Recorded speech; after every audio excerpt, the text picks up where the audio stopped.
oh, I'm black. Oh, black people. Nobody gives a about that. Either you got a good business or you don't. All that don't nobody want to hear that. That's a hustle. Support me because I got a black business. Is your restaurant clean? Is the food good? Do you got consistent cooks? Is the material your good? Stop doing that. Oh, you support the white people? No, I support consistency, baby.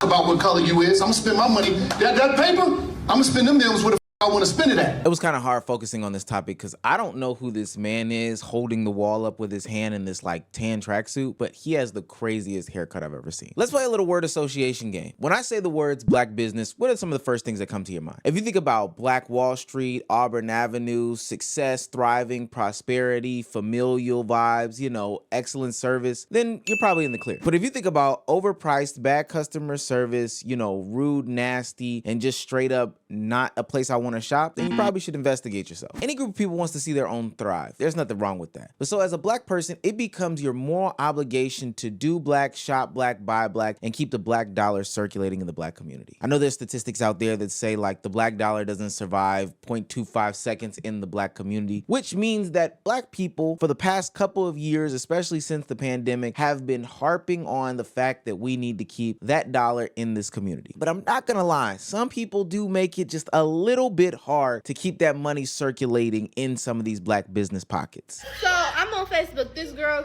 was selling $30 seafood boils, right? Trying to support black folks, trying to support my people. This is what gets brought to my car.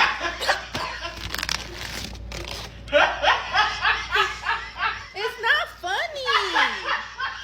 So when Wallow took a stance on social media earlier this week, a lot of people were agreeing with his sentiments because, hey, I've tried to buy black and it's hard as hell. Brothers, Porsche, Ferrari, Lambo, I'm going to do what the fuck I want to do while I'm here. But I'm going to tell you one thing, I ain't going to be finessed off some black shit. But one thing about it, 70% of you motherfuckers is not going to make it. Wallow is infamously known for getting on the microphone, screaming, crying, and giving out advice to anybody and everybody who listens. Now, sadly, a lot of these people don't listen and end up in the penitentiary system or in police custody, like, you know, Young Thug a couple years ago or like Little Durk and his collective. But nonetheless, he is known for screaming up on microphones. Now, there may be some validity to his points here. I myself don't want to be finessed on some black shit either. I understand what he's saying. There's this guilt trip that comes along with being a black person going to black businesses and feeling like there's some sort of obligation. But we can invest that obligation in just a minute because maybe there's some validity to that. But a lot of people were divided on the internet based on Wallow's testaments about, you know,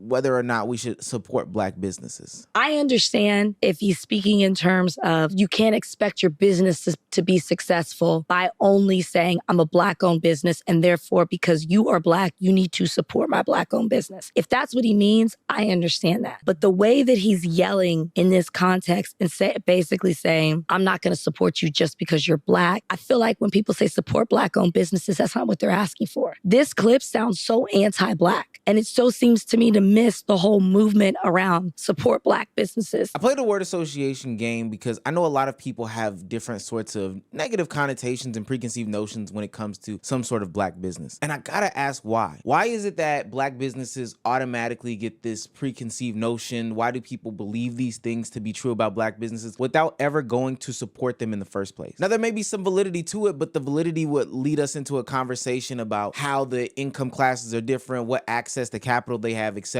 etc. But then that also makes me beg the question as to why not excuse it. Keith Lee has been going on a tour for the past 2 years when it comes to black businesses, black-owned establishments where food is, etc., etc. And he is showing and highlighting places that are not only up to standard, but exceeding expectations, dispelling a bunch of narratives, etc., etc. So for Wallow to come up on this platform and basically shit on black businesses is just counterproductive, especially when Keith Lee is actually out in the streets pointing at the inequalities between the black businesses and their marketing dollars, their locations that they have access to, the capital that they have access to, and seemingly change people's lives with, you know, just 1 or 2 TikTok videos, while Wallow is standing in what seems to be some high rise, probably making $20,000 or $30,000 to get its engagement fee off to a bunch of people who probably don't own legitimate businesses, are actual factual scammers, seemingly selling a scam himself in the process. Now, what I find funny in this conversation is that we oftentimes give give black people no benefit of the doubt when it comes to starting businesses and creating their own avenues for themselves. Take the pink sauce lady for an example. She came out with this new innovative pink sauce, and yes, it was a total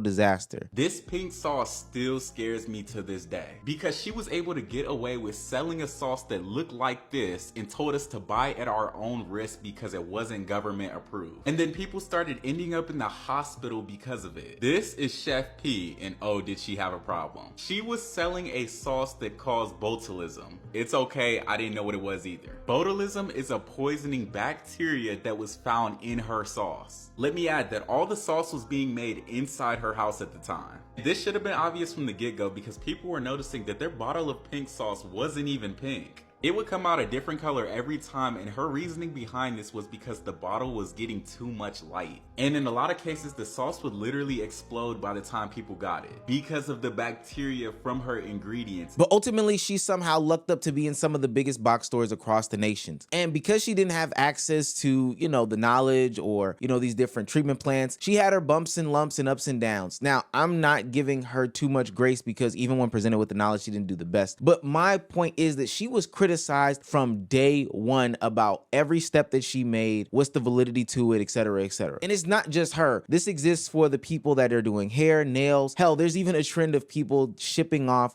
seafood boils during the pandemic, and people were scrutinizing them off the rip. But as Wallow would say, he is willing and able to take his business to places that are more consistent, that constantly provide mediocrity, in my opinion. But it's okay because it's not necessarily a black face. He doesn't necessarily question it. As a resident in Atlanta, Houston's is a literal staple restaurant for not only the people with money, but the people without money, the celebrities, the athletes, et cetera, et cetera. They've gone through so many racist scandals over the past couple of years where black people have been discriminated on for the way that they talk, for how long they stay at the restaurant, literally for what they wear as far as the dress code goes. Not only are their wait times long, their food is mid, and they're racist, yet people like Wallow or people of the Wallow ilk continue to patronize them continuously. So why is it different in the black business conversation but different in this conversation? Now, some people do agree with Wallow's sentiments on the internet. Wallow told the truth when he said black-owned business don't mean shit. It's either you have a good business or you don't. That's facts. Black people got to stop feeling entitled to black dollars just because they are black. Your service and your product need to be good or great, and your pricing needs to be good. And to be honest, sometimes we're more expensive, offer poor customer service, and products that aren't up to par. Some black business owners be too entitled and want sympathy dollars instead of earning your dollars like a real business supposed to. And while those sentiments do exist on the internet, I also believe that these people miss their mark. It's about the blanket generalization that black businesses have X, Y, and Z sort of stigmas and standards attached to them. They get criticized harder. They get looked at more unfavorably. There's already preconceived notions about black businesses that already put them behind the 8 ball in these conversations. And besides, if you're agreeing with somebody who's running around saying he's the #1 Negro in America, I don't know what to tell you. I guarantee you he would not talk that toughly to any other group of people. He feels like he's better than every other magically melanated, aka black person in America, because he says he's the #1 Negro in America, which he's not. I know plenty of cats in the hood who ain't chasing money, status, celebrity, who ain't got no respect for that. I know plenty of young men, magically melanated men, older men, men about my age, who are putting in work in the community, not worried about money or status, who are actually talking to the kids. So for him to say he's the #1 Negro in America because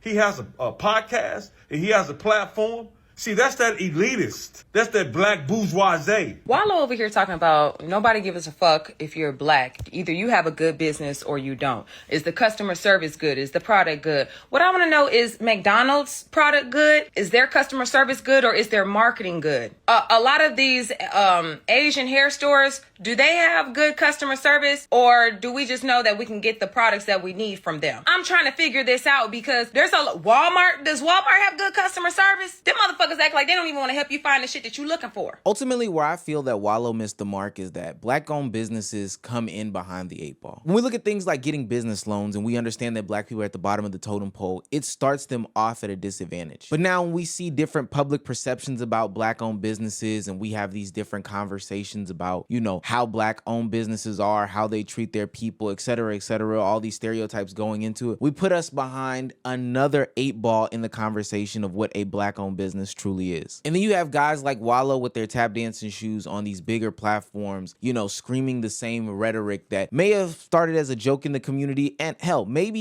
even is a communal experience as a whole, and painting this bigger, wider narrative. There's no constructive criticism about what he did. He literally just went on platform and said that he was the top Negro and he knows how to create millionaires. So of course, buy his course. I'm not saying that I haven't had a bad experience at a black-owned business. I live in Atlanta. Me eating at a restaurant is a super tough time. Hell, buying a t-shirt is insane, and let alone getting into some sort of nightclub. I just refuse to do it at this point. But to get up on a big ass platform like Wallow has and attach these negative and harmful stereotypes to black-owned businesses while not also having the conversation about, you know, white-owned businesses, Mexican-owned business, whatever other owned businesses, doesn't make sense to me. We pick and choose when we want to highlight the mediocrity, and hell, sometimes even these platforms platform the mediocrity that stole from the black excellence, but that's not talked about. Think about how many TikTokers are famous now for literally doing the bare minimums while there's a black creator who statistically gets paid less, but nobody bats an eye. Wallow, tell me where I can find my Negro ranking. I need to know. And get your bald ass off the stage. God.